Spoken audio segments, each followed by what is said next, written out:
Dua telur binatang suci, satu hitam dan satu putih, turun dari langit.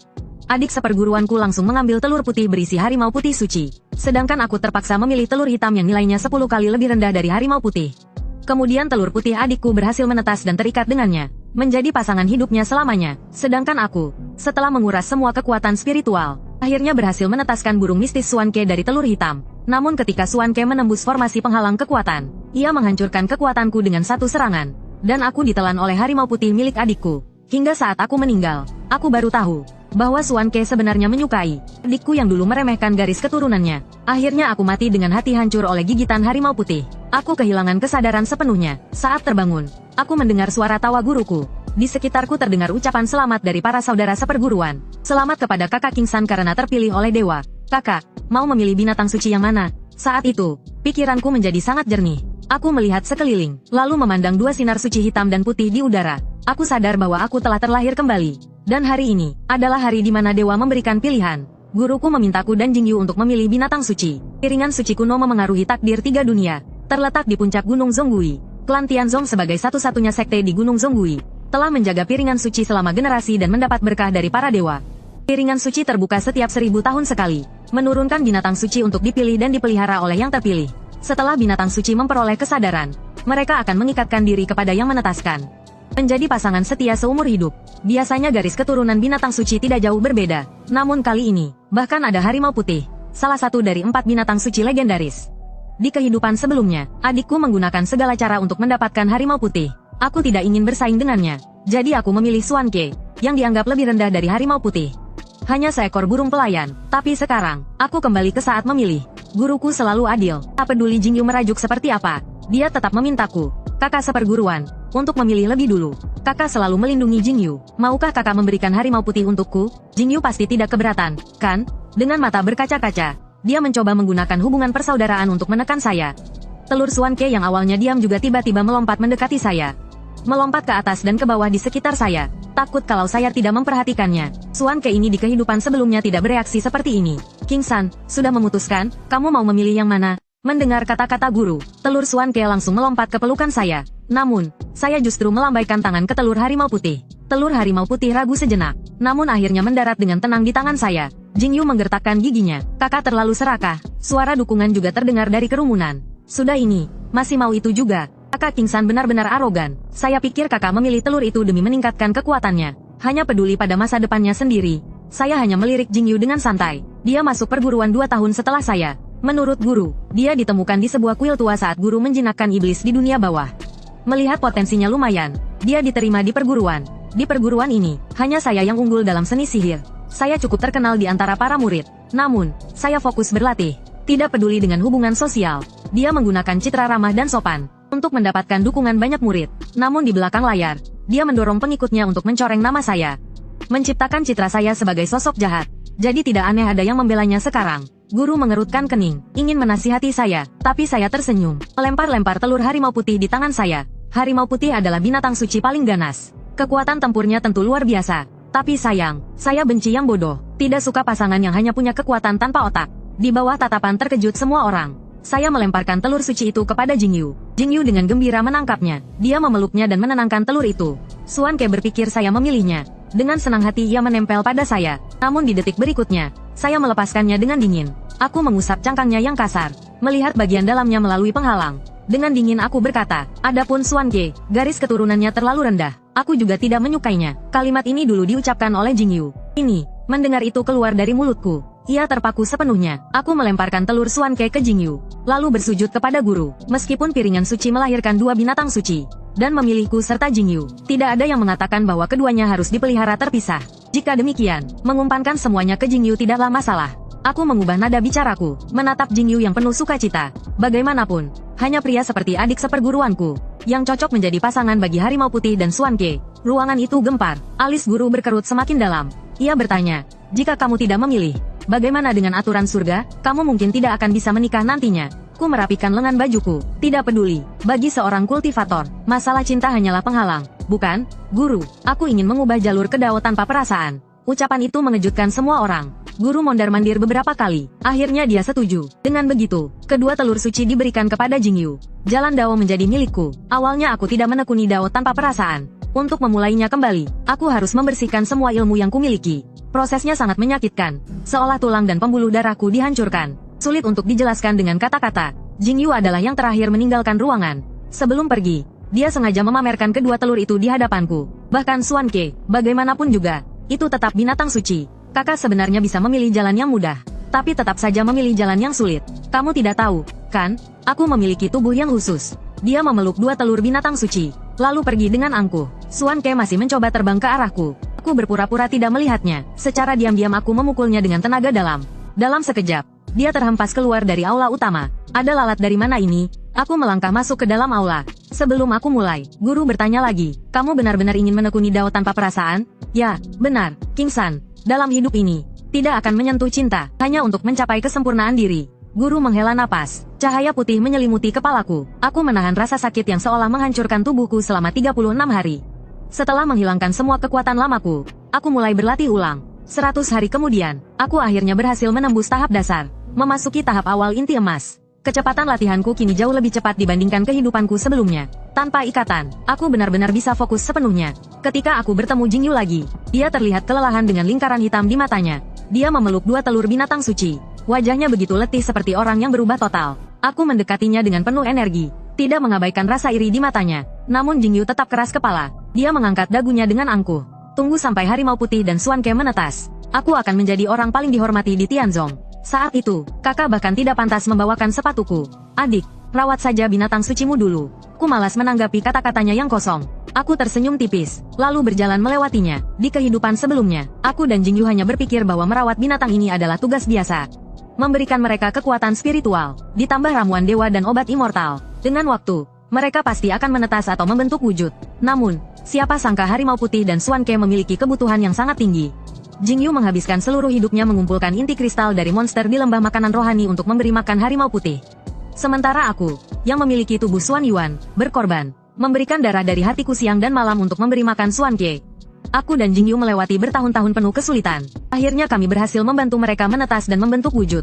Namun, apa yang kudapatkan sebagai balasannya? Jingyu mendapatkan cinta dari keduanya. Sedangkan aku kehilangan segalanya. Benar-benar tidak sebanding. Tunggu saja, hanya membesarkan mereka saja sudah menjadi siksaan besar. Adapun aku, akan menempuh jalan menuju kenaikan. Mewujudkan impianku untuk mencapai 9 langit. Setelah mencapai tahap awal inti emas, aku berpamitan kepada guru dan pergi ke dunia bawah untuk berlatih. Secara kebetulan, aku menyelamatkan beberapa kultivator pengembara, lalu menemukan banyak harta karun di reruntuhan dewa kuno. Dengan menggabungkan penemuan itu dengan teknik yang kuciptakan sendiri, akhirnya aku mendirikan sekolah Xiao Yao Men, yang tidak mengejar kejayaan dunia, hanya kebebasan dan kenyamanan. Aku menjadi pemimpin sekte, anggota sekte mencapai ribuan orang. Semuanya sangat menghormati dan memujaku. Di antaranya, ada seorang murid bernama Ruk. Dia berparas luar biasa, sangat sesuai dengan seleraku. Karena itu, aku menjadikannya satu-satunya murid perempuan. 3 tahun berlalu seperti itu. Ketika aku kembali ke Tianzong, aku telah melewati tahap inti emas dan mencapai tahap Bai Yuan.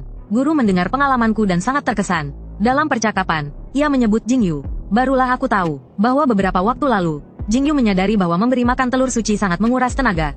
Dia akhirnya memutuskan untuk menetaskan salah satu dari mereka lebih dulu. Namun, siapa sangka kedua telur itu malah bertengkar. Seluruh murid sekte harus meninggalkan tugas mereka untuk membantu Jingyu mengumpulkan inti kristal monster. Guru mendengar pengalamanku dan sangat terkesan. Guru berbicara sambil menatapku, seolah ingin membujukku untuk mengambil salah satu telur suci. Namun pada akhirnya, dia tidak mengatakannya. Setelah aku meninggalkan guru, di perjalanan, para murid junior berlomba-lomba menyapaku.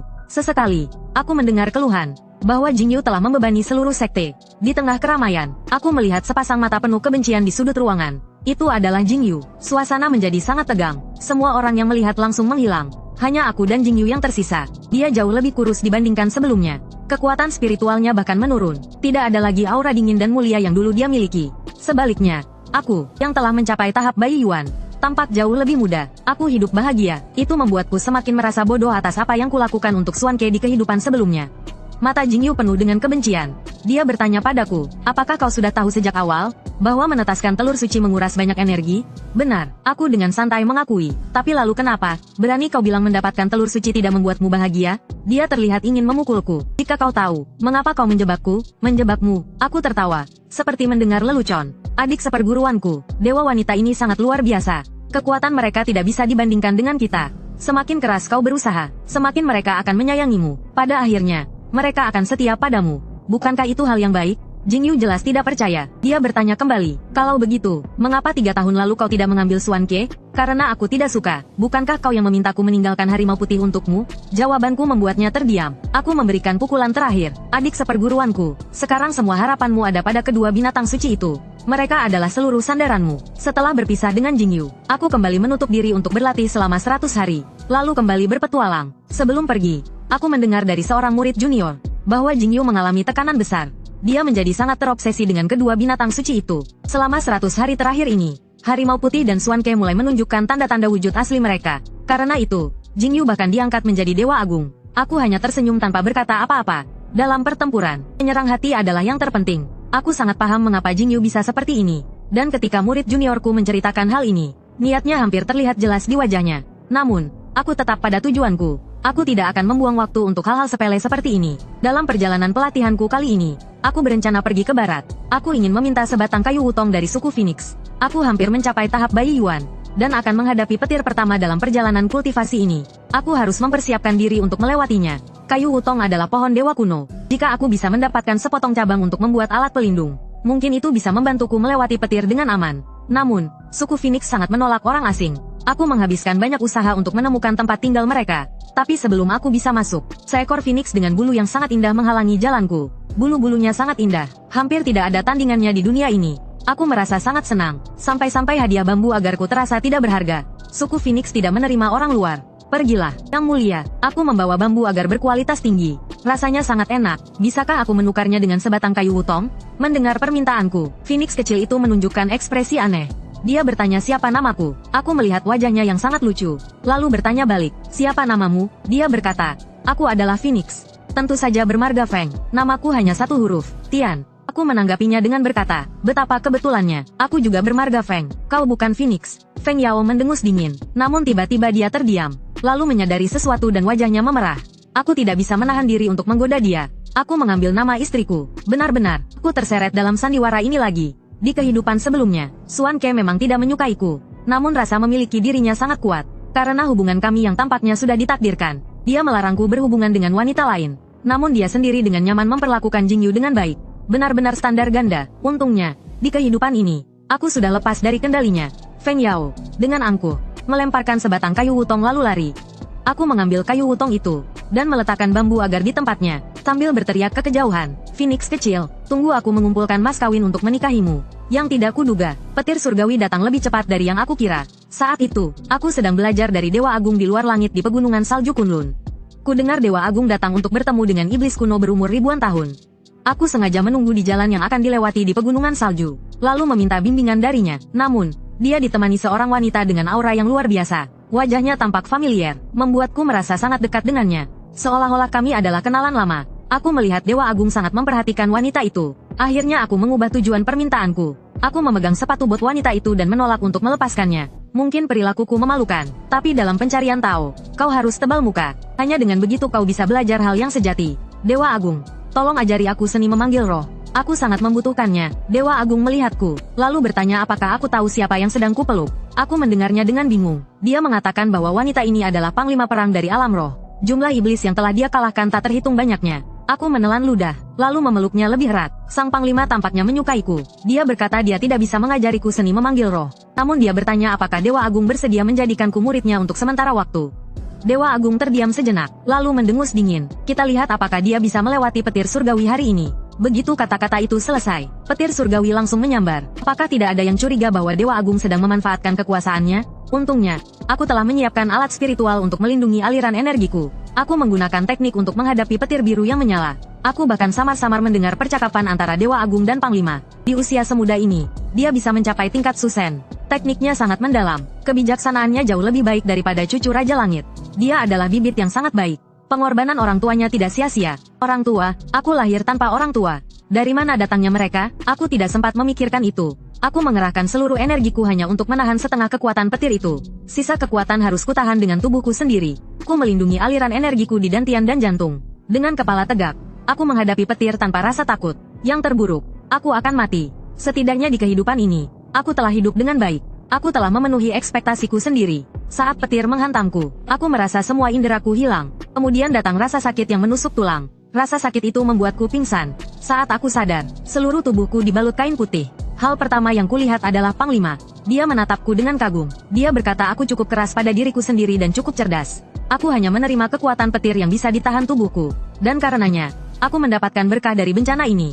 Tubuh manusiamu telah diperkuat. Tentu saja, sejak tahu aku akan menghadapi petir surgawi, aku sudah merencanakan segalanya. Bagaimanapun juga, aku manusia biasa. Kekuatan tubuhku terbatas. Tanpa penguatan dari petir surgawi, latihanku di masa depan hanya akan semakin sulit. Suan-Ke, harimau putih tetaplah binatang suci. Jika aku ingin menandingi mereka, kekuatan yang kumiliki saat ini masih sangat kurang. Aku harus tumbuh lebih cepat. Sejak itu, Dewa Agung mengajarkanku seni memanggil roh, dan Panglima mengajarkanku seni bela diri. Iblis kuno ribuan tahun bahkan mengenalkanku pada wanita-wanita cantik. Hari-hariku di Kunlun penuh kenyamanan sekaligus penderitaan. Metode latihan Panglima. Metode latihannya adalah memukulku hingga jatuh.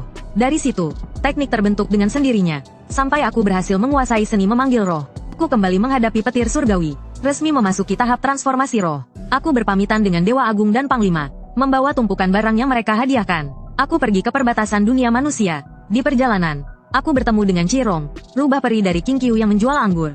Kami terlibat sedikit perdebatan ringan. Kabut hitam menyelimuti medan perang. Daerah dalam radius ratusan mil kosong. Semua karena arwah gentayangan. Aku mempelajari seni memanggil roh untuk membersihkan kabut hitam dari medan perang dan mengirim jiwa para prajurit ke Sungai Lupa. Namun, saat aku baru selesai membersihkan medan perang, tiba-tiba terjadi gangguan besar di alam semesta. Arah Gunung Zonggui terdengar raungan harimau dan singa. Setelah 9 tahun, akhirnya kedua binatang suci itu telah tumbuh dewasa. Suan-Ke, harimau putih telah lahir. Tentu saja ini menarik perhatian Sekte Abadi untuk datang melihat. Pada hari pertemuan Sekte Abadi itu, aku mengikuti mereka kembali ke Tianzong, membawa sebotol anggur dan memilih sebatang pohon untuk bersandar. Setelah berkelana ke berbagai tempat, aku sangat kelelahan. Dalam keadaan setengah sadar, botol anggurku jatuh dan mengenai kepala seseorang. Orang itu terus mengomel selama beberapa waktu. Ketika aku hampir kehilangan kesabaran, Suan-Ke tiba-tiba muncul. Dia mengambil botol anggurku, dengan kata-kata kasar seperti itu. Tahukah kau bahwa dia adalah orang yang dilindungi oleh Dewi ini? Sombong dan angkuh, sama seperti di kehidupan sebelumnya. Aku memalingkan wajah dengan jijik. Orang itu melihatnya, dan tentu saja tidak berani berdebat denganku lagi. Namun, aku tidak ingin berutang budi pada Suan-Ke. Aku melompat turun dari pohon dan menatap orang yang terkena botol itu. Tadi aku sudah minta maaf padamu, dan sudah memberikan kompensasi. Kau sudah mengomel begitu lama. Apa sudah cukup untuk melampiaskan kemarahanmu? Murid dari sekte lain yang terkena botol itu memperhatikan wajahku dengan seksama. Dia berteriak kaget. Kau adalah murid utama Tianzong, King San. Aku tidak percaya. Aku bertemu langsung dengannya. Dia merebut botol anggur dari tangan Suan-Ke. Saudara King San, tolonglah. Pukulkan botol anggur ini padaku sekali lagi. Apa permintaan macam itu? Belakangan aku baru tahu. Guru sudah menyebarkan kabar bahwa aku telah mencapai tahap transformasi roh. Kabar itu tersebar ke seluruh penjuru dunia. Dan tanpa aku sadari, aku menjadi murid utama Tianzong secara tiba-tiba. Aku dipuja oleh semua praktisi muda dalam dunia kultivasi. King San, aku ingin bicara denganmu. Suan-Ke membawaku pergi. Dia memojokkanku di dinding dan bertanya, apakah kau juga terlahir kembali? Matanya sedikit tertunduk, menunjukkan kelemahan yang samar. Lukanya membuat siapapun merasa iba. Kecuali aku. Mengapa di kehidupan ini kau tidak menginginkanku? Mengapa kau memilih jalan tanpa emosi? Aku sudah mengesampingkan harga diriku untuk memohon padamu. Tapi kau memperlakukanku seperti sampah. Aku hanya menatapnya dengan dingin, tanpa berkata apapun. King San, aku salah. Maafkan aku. Biarkan aku kembali ke sisimu. Boleh kan? Dia memohon. Tapi hanya karena dia memohon. Haruskah aku setuju? Aku bertanya padanya, jika aku bersamamu, duniaku akan hancur. Bagaimana jika aku menjadi tidak berguna? Aku akan melindungimu. Bahkan jika kau hanya manusia biasa, tidak masalah. Manusia memiliki hidup yang singkat. Itu tidak bisa dibandingkan dengan hidup abadi milikmu. Jika suatu hari aku tua, sakit, atau mati, apa yang akan kau lakukan? Maka aku akan bersembunyi di dunia manusia, mencarimu di setiap kehidupan. Suan-Ke, aku yang bereinkarnasi tetapkah aku yang sebenarnya? Suan-Ke terdiam. Aku tertawa sampai meneteskan air mata. Kau benar-benar egois. Dengan satu gerakan, aku mengikatnya dengan tali pengunci roh. Kemudian aku menjatuhkannya ke tanah. Mata Suan-Ke dipenuhi keterkejutan. Kau jelas bukan hanya di tahap transformasi roh. Betul sekali. Dan ada hadiahnya. Aku menggunakan kedua tanganku, dan menamparkan wajahnya dengan keras. Tamparanku membuat darah mengalir dari kelima lubang wajahnya. Ketika aku tidak mencarimu, kau berani datang mencariku? Bagaimana kau akan membayar semua yang kau hutangkan padaku? 2 tahun membesarkan telurmu. Kau telah menguras kekuatan hatiku. Kau menghancurkan tubuh Xuan Yuan milikku. Untuk menyelamatkan Jing Yu, kau diam-diam pergi ke Abyss Demon. Aku hampir dimakan oleh 4 binatang buas demi menyelamatkanmu. Kau kehilangan kendali dan menjadi iblis. Aku menaiki 10.000 anak tangga abadi untuk meminta ramuan suci yang bisa mengusir energi iblis. Meski tahu itu jebakan, aku tetap mengikutimu ke formasi penjebak roh. Aku hanya bertaruh bahwa kau masih memiliki sedikit belas kasihan padaku. Tapi demi Jingyu, kau tanpa rasa bersalah membunuhku. King San, aku salah. Tolong aku. Aku menyentuhnya dengan jari dan memberinya mantra pembatas suara. Setelah itu, aku memukulnya dengan lebih puas. Setelah waktu yang cukup lama, aku akhirnya melepaskannya. Memukul langsung memang lebih memuaskan. Aku tidak sia-sia menunggu selama 9 tahun. Aku menatap Suan Ke yang pingsan setelah dipukul. Aku memberinya satu tendangan lagi, lalu menendangnya hingga terbang ke langit. Aku merasa sangat puas. Aku bersenandung kecil sambil pergi. Kebetulan aku bertemu dengan adik perempuan seperguruanku yang sedang mencariku. Dia menarikku dengan wajah panik. Saudara senior, ada 3 wanita di gerbang gunung. Mereka menyebut namamu secara langsung.